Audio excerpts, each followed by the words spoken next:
Assalamualaikum warahmatullahi wabarakatuh. Yang terhormat dosen pengampu mata kuliah Sistem Pengadilan Manajemen, yakni Ibu Karlina Gasala Rahma, SE, MAK, ME, AK, ACPA. Kami dari kelompok 4, saya sendiri Fadia Mulyani. Saya Samira. Kami ingin memaparkan hasil observasi kami mengenai usaha UMKM Kurnia Laundry. Baik, pada kesempatan kali ini kami akan membahas tentang Key Performance Indicator atau KPI usaha Kurnia Laundry. Langsung saja, yang pertama yaitu saya akan membacakan profil usaha.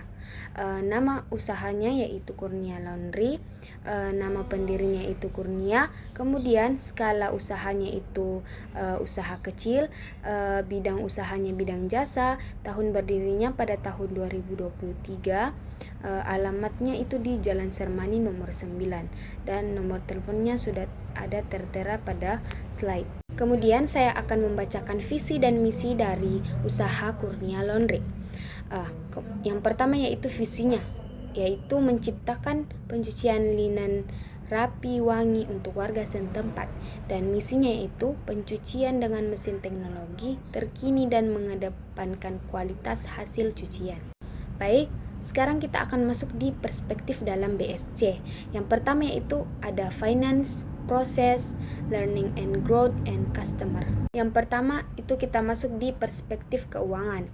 Perspektif keuangan adalah salah satu perspektif yang digunakan dalam balance scorecard atau BSC untuk mengukur kinerja organisasi. Perspektif ini berkaitan dengan pemasukan dan pengeluaran perusahaan, serta bagaimana perusahaan menghasilkan nilai bagi pemegang saham.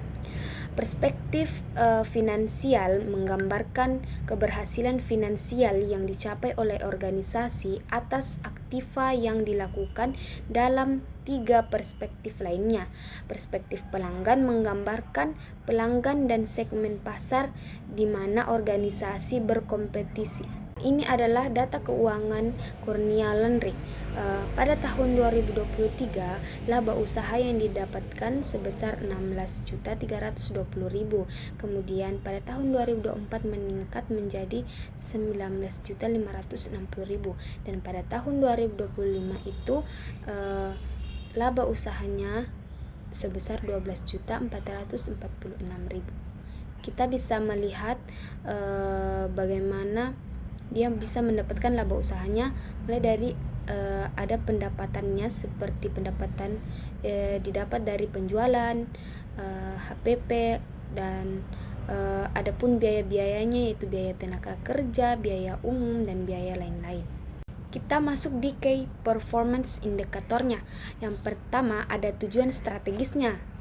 Tujuan strategis usaha ini yaitu meningkatkan profitabilitas. Kemudian Key Performance Indikatornya yaitu margin laba bersih, net profit margin. Kemudian target usaha ini adalah 37%.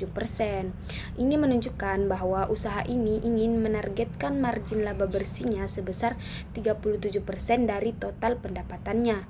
Kemudian yang kedua yaitu meningkatkan pendapatan. Di Key Performance Indikatornya yaitu pertumbuhan pendapatan tahunan. Targetnya itu 10%. Jadi ini bisa menunjukkan bahwa usaha ini ingin menargetkan pertumbuhan pendapatan tahunannya itu sebesar 10% dari total pendapatannya. Nah, kemudian kita masuk pada yang kedua yaitu perspektif pelanggan.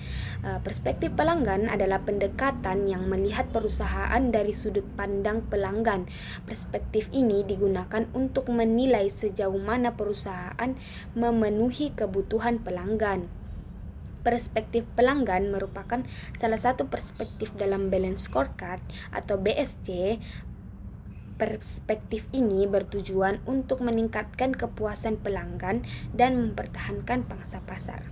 Kemudian perspektif pelanggan pada usaha ini yaitu yang pertama dia ingin meningkatkan kepuasan pelanggan. ownernya meningkatkan kepuasan pelanggannya itu dengan cara fokus pada kualitas cucian dan layanan pelanggan yang ramah.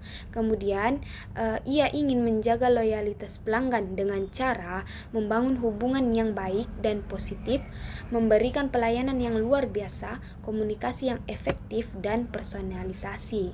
Kemudian ia ingin usahanya target pasar usaha ini yaitu yang pertama itu pegawai kantoran yang memiliki kesibukan, yang kedua itu pelajar, mahasiswa yang keterbatasan alat mencuci, yang ketiga itu pasangan suami istri yang sama-sama bekerja. Nah, selanjutnya yaitu key performance indikatornya. Yang pertama, tujuan strategisnya yaitu meningkatkan pengalaman pelanggan.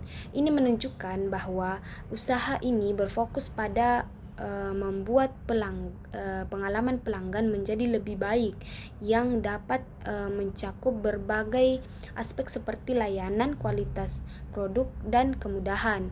Kemudian KPI-nya yaitu jumlah keluhan yang diselesaikan. Maksudnya adalah ini adalah metrik yang spesifik untuk mengukur efektivitas dalam menangani masalah pelanggan. Semakin banyak keluhan yang diselesaikan, semakin baik usaha tersebut. Kemudian ada target. Targetnya di sini yaitu 10%. Ini adalah target yang sangat ambisius dan ideal, menunjukkan bahwa perusahaan bertujuan untuk menyelesaikan semua keluhan pelanggan yang masuk secara keseluruhan.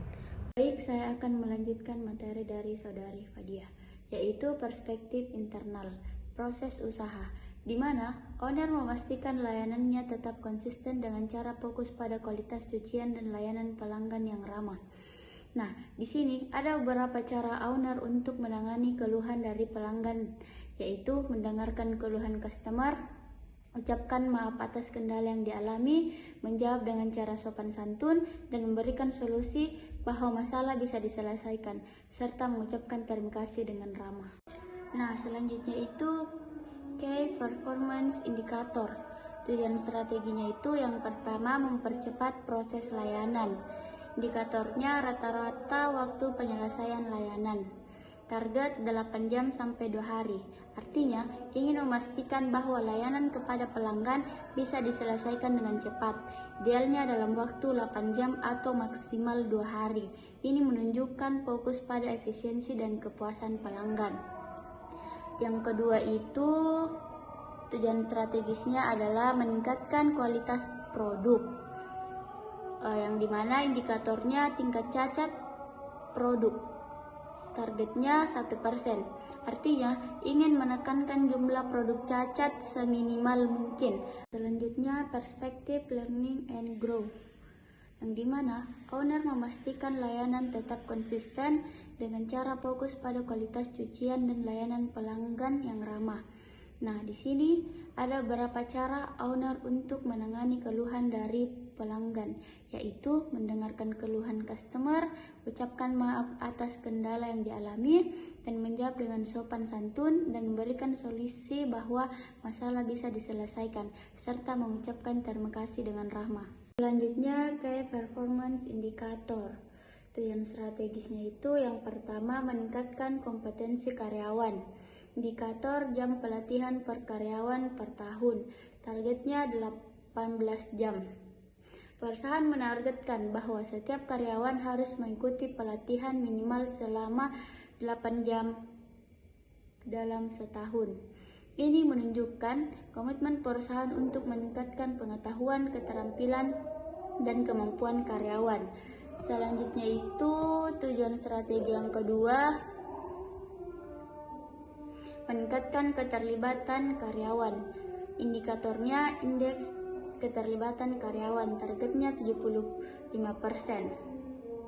Target perusahaan adalah mencapai tingkat keterlibatan karyawan sebesar 75%. Ini berarti perusahaan ingin memastikan bahwa mayoritas karyawan merasa termotivasi, terhubung dengan tujuan perusahaan dan berkontribusi aktif.